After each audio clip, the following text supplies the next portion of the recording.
নমস্কার। ভারতবর্ষের আদি সাংস্কৃতিক সভ্যতার যে নিদর্শন আমরা বিশ্বের জনসমক্ষে নাটকের মধ্যে দিয়ে প্রচার করতে পারছি, একই সঙ্গে নিজেরাও ঋদ্ধ হচ্ছি, তার জন্য মিনিস্ট্রি অফ কালচারকে রাসবিহারী সৃষ্টির পক্ষ থেকে যার পর্যায়ে কৃতজ্ঞতা জানাই। ভারতবর্ষের সনাতন ধর্ম এবং ধর্মভিত্তিক যে সভ্যতা তা পৃথিবীর বাকি অংশের তুলনায় যে কতখানি এগিয়ে ছিল তার প্রমাণ হলো পঞ্চম বেদ। পঞ্চম বেদ কি, কেন, মানব সভ্যতার ইতিহাসে এই পঞ্চম বেদের গুরুত্বই বা কতখানি, তা নিয়ে একটি অতি সংক্ষিপ্ত এবং মনজ্ঞ ব্যাখ্যা আজ আমরা আমাদের নাটকের মধ্য দিয়ে উপস্থাপন করতে চলেছি। আসুন হৃদয়ঙ্গম করি পঞ্চম বেদ।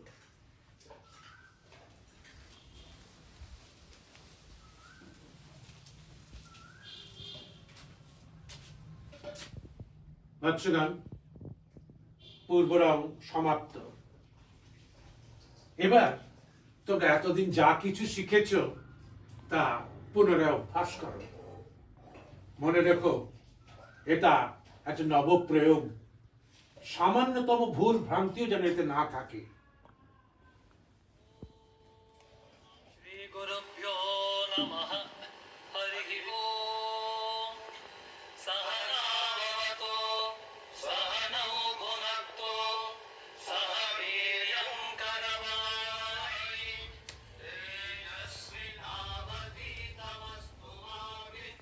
প্রণাম মুনিবর।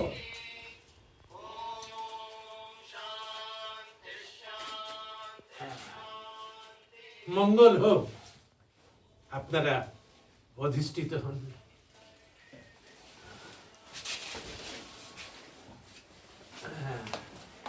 এবার বলুন, কি উদ্দেশ্যে এখানে আপনাদের আসা? হে মুনিবর, আপনি যবে থেকে নাট্যশাস্ত্র রচনা করে চলেছেন তবে থেকে আমাদের মনে নানা প্রশ্নের উদ্রেক হয়েছে। সেই কারণেই সেই প্রশ্নের উত্তর জানতেই আপনার কাছে আমাদের আসা। বেশ তো, নিঃসংকোচে জিজ্ঞাসা করুন। মুনিবর, নাট্যশাস্ত্রের উৎপত্তি কিভাবে হলো আর এর উদ্দেশ্যটাই বা কি, যদি আমাদের একটু বলেন। বাহ, খুব ভালো প্রশ্ন করেছেন আপনি।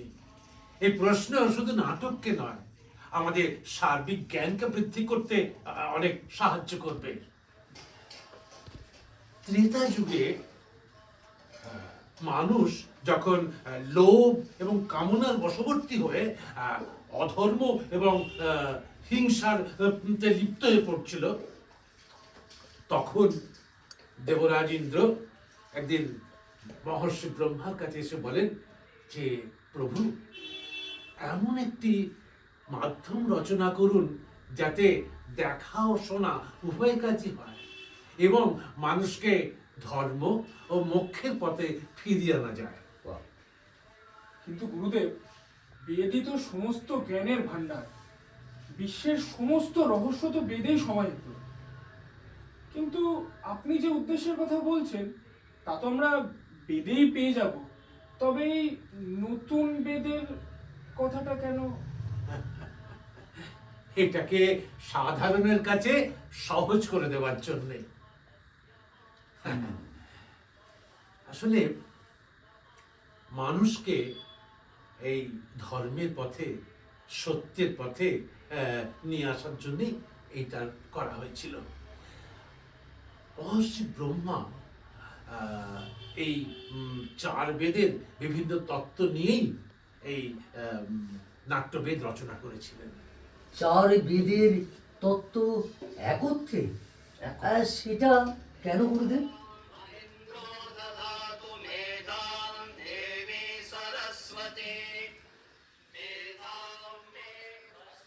ওই যে আপনারা নাটকের পাঠ শুনছেন, হ্যাঁ, সেটি মহর্ষি ব্রহ্মা নিয়েছিলেন ঋগ্বেদ থেকে। আর ওই যে সুন্দর গানটি, তার আধার সামবেদ। আর অভিনয় নিয়েছিলেন যজুর্বেদ থেকে। আর রস নিয়েছিলেন অথর্ববেদ থেকে। এই 4 বেদের বিভিন্ন অঙ্গ নিয়েই তৈরি হয়েছিল নাট্যশাস্ত্র। আচ্ছা গুরুদেব, বলছি যে এই নাট্যশাস্ত্র কি দেবতাদের জন্যই তৈরি হলো? না না না, দানবেরা এক সময় এই প্রশ্ন মহর্ষি ব্রহ্মাকে করেছিলেন।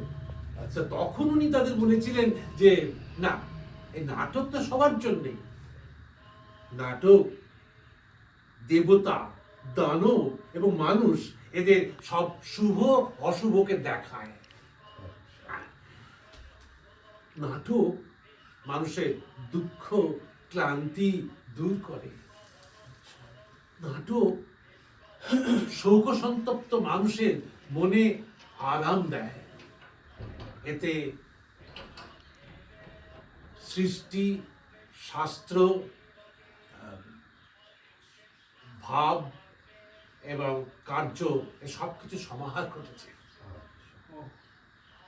অদ্ভুত অদ্ভুত সমস্ত সৃষ্টির সমাহার, লৌকিক অলৌকিক বহুধর্মী বাহ, সমস্ত প্রাণের ভাব প্রকাশের কলা।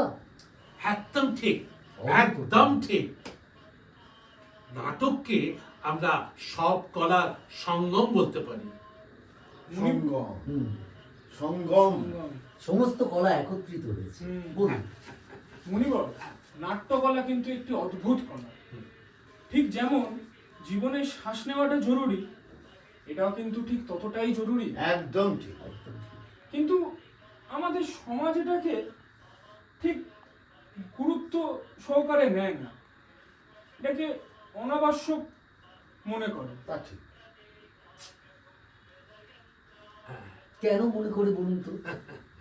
হ্যাঁ, আসলে আমরা তো কলাকার, নীতির নিয়ন্ত্রক তো আমরা নই। না, আমাদের ধর্ম কলা কর্ম করা। এই কলার বিষয়ে আমাদের নীতি নিয়ন্ত্রক এটা বুঝতে হবে, তার প্রয়োগ অবসর আমাদের উপলব্ধি করতে হবে। নাটক তো শুধুমাত্র একটি কলা নয়, ঠিক।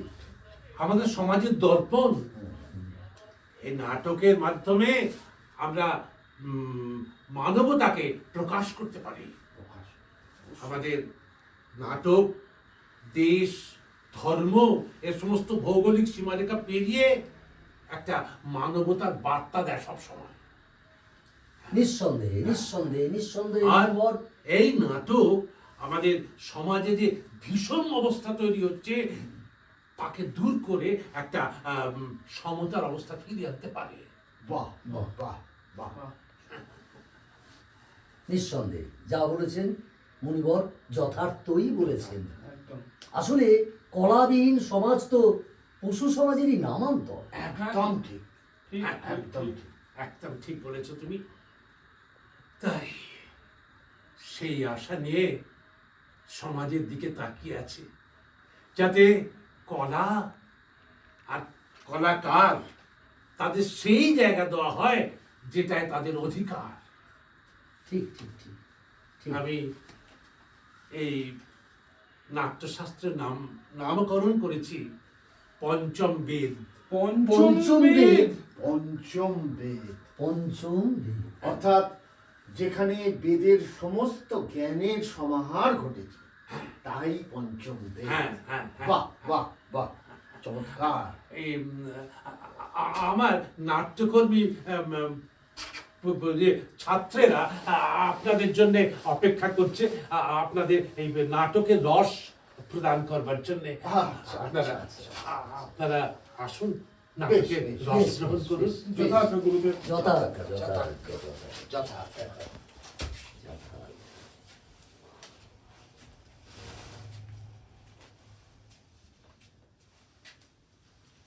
वृद्धि हो इस राष्ट्र की, वृद्धि हो इस राष्ट्र की, आशा सभी की पूर्ण हो, आशा सभी की पूर्ण हो, सृष्टि वो अनंत की, सृष्टि हो अनंत की, जग में सदा संपूर्ण हो, जग में सदा संपूर्ण हो, धरती सदा फूले फले, धरती सदा फूले फले, ऊपर विमल आकाश हो, ऊपर विमल आकाश हो, सज्जन सदा निर्भय रहे, सज्जन सदा निर्भय रहे, व दुर्जनों का नाश हो। दुर्जनों का नाश हो।